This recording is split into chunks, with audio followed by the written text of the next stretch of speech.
જુઓ, પલાળેલા મેથી દાણા, સૌંફ યાને કે વલિયારી અને તેલ, મગ, શિંગદાણા અને કિસમિસ, ચણા, આ રીતે બધા સીડ્સ છે એને 10 થી 12 કલાક પલાળી અને રાખેલા છે. પપૈયું, કેળા,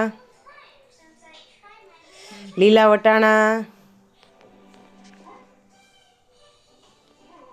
સંતરા,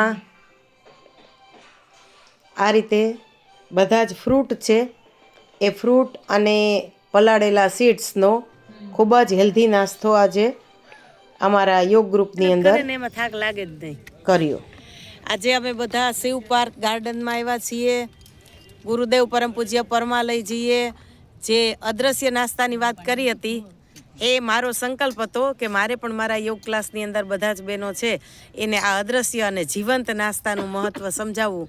તો આજે અમે બધા છે એ આ અદ્રશ્ય જીવંત નાસ્તો છે એ નાસ્તો કરવા માટે ગાર્ડનમાં આવ્યા છીએ. કસરત કરી અને હવે બધા જ એક સાથે બેસી અને નાસ્તો કરીએ છીએ.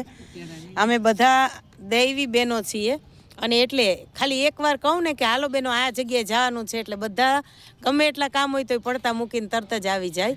એટલે ખરેખર મને મારા બધા જ બહેનો માટે ગૌરવ છે અને આજે આનંદથી અમે સૌ સાથે મળીને આ નાસ્તો કરીએ છીએ.